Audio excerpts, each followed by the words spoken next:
I woke up one morning to find our house stripped of everything that made it a home. The furniture, electronics, and even the framed photos of us were gone. Not a single trace of the life we had built together remained. And it all unraveled because of one reckless decision I made at an office party. Hi, I'm Natalie, 29 years old, and this is the story of how one mistake cost me the love I thought would last forever. Up until that moment, I believed I had the perfect life. I was married to Lucas, 31, and we were building what felt like a solid future together. For 2 years, our marriage seemed steady, full of love and comfort. But the day I woke up to silence and empty rooms, I realized everything had collapsed without warning. At first, I thought we'd been robbed. Yet, the locks were intact, and nothing was broken. Then my eyes landed on a folded note sitting on the kitchen counter. The handwriting was unmistakably his. Happy New Year, Natalie. I hope your new beginning treats you better than I did. My knees buckled, and I dropped into a chair, heart racing as the reality sank in. Lucas, my partner, my anchor, was gone. To understand how it all led here, I need to take you back. 3 years earlier, I had just begun an internship at a consulting firm when I met Lucas. He was a project supervisor, smart, well-regarded, and quietly confident in a way that drew people toward him. I tried to keep things strictly professional, but the chemistry between us was impossible to ignore. After working together on a few projects, we started dating. 8 months later, during a snowy trip to the mountains, he proposed. At that moment, I truly believed forever belonged to us. Life moved quickly after marriage. Lucas accepted a higher-paying position at another firm, and we bought a larger house in the suburbs. We made plans for kids, traveling, and renovations. My career was also gaining momentum, though the stress was more than I expected. To cope, I began bringing work home and pouring myself more drinks at night. What started as one glass of wine after dinner escalated into finishing entire bottles alone.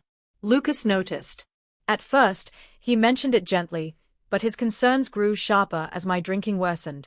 I brushed him off every time, insisting I was fine, when deep down, I wasn't.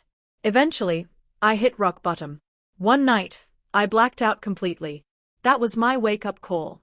I entered rehab and took 6 months away from work. It was grueling, the hardest thing I'd ever endured, but through it all, Lucas stood by me. He never threatened to leave, never gave up. He supported me at every step. That was the kind of man he was. When I returned to work, I found myself under a new manager, Ethan Carter. He was in his mid-40s, lively, charismatic, and someone people naturally gravitated toward. Lucas didn't like him. He warned me, saying Ethan was manipulative. I dismissed it as jealousy and told myself Ethan was simply friendly and encouraging. When a coworker went on maternity leave, I ended up working long hours directly with Ethan. Late nights at the office blurred into casual late-night texts. Lucas picked up on it. He said I was constantly on my phone and always tied up with Ethan. I reassured him it was only work-related, but he wasn't convinced. One night, after a heated argument, I lashed out. I told Lucas he needed to trust me or back off. Looking back, that was the crack that started the collapse. Not long after, Ethan began sharing bits about his personal life. One late evening, after the office was empty, he brought me coffee and asked how I was really doing. I broke down. I admitted that things with Lucas were strained, weighed down by my guilt and my constant effort to pretend everything was fine. Ethan listened. Then, in a moment of weakness, I leaned on him, literally.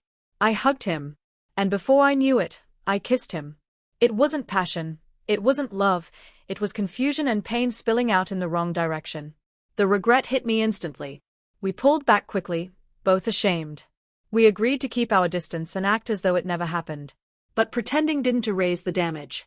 Soon, whispers circulated at work. People noticed the subtle signs between us.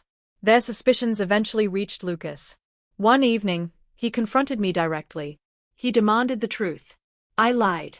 I told him it was just baseless gossip, never confessing about the kiss. I thought burying it deep enough would let me fix things. By December, I was desperate to mend our marriage. I cooked his favorite meal, planned a quiet night, and promised him I would transfer to a different team after the project ended. He seemed to relax, and we agreed to try again in the new year. Then came the company's New Year's Eve party. Ethan suggested Lucas join us, and I agreed, thinking it might help reassure him. That night, drinks flowed freely. I hadn't touched alcohol in over a year, But I convinced myself one glass would be fine. One turned into 5. Lucas grew upset and tried to stop me, but I brushed him off, slurring that it was just a celebration. By midnight, I was seated between Lucas and Ethan. The countdown blurred. I lifted a glass to toast, hugged Ethan, and kissed him, this time in plain sight. Lucas saw everything. And that was the end. The next morning, our house was empty. He was gone, along with every trace of him. The note on the counter was all he left behind. In shock, I called Ethan, desperate to piece together what had happened. He told me Lucas had tried to stop me from drinking that night, but I had pushed back. Our argument grew loud. Then, right at midnight, I kissed Ethan again, in front of everyone. Lucas had seen it all. I sat frozen as the truth crushed me. The one man who had stood by me through addiction, who had weathered every storm, was gone because of my weakness. Months later, I now live alone in a bare apartment, walls empty, photos packed away. Lucas never reached out, and I doubt he ever will. I'm sober again, but the emptiness isn't about alcohol anymore, it's about losing the one person who loved me even at my lowest. If there's one thing I've learned, it's that trust is fragile. Often, it isn't just betrayal that ends a relationship, it's the lies, the distance, and the reckless choices we justify in our pain. If someone stands by you when you're broken, don't give them a reason to doubt you when you're whole.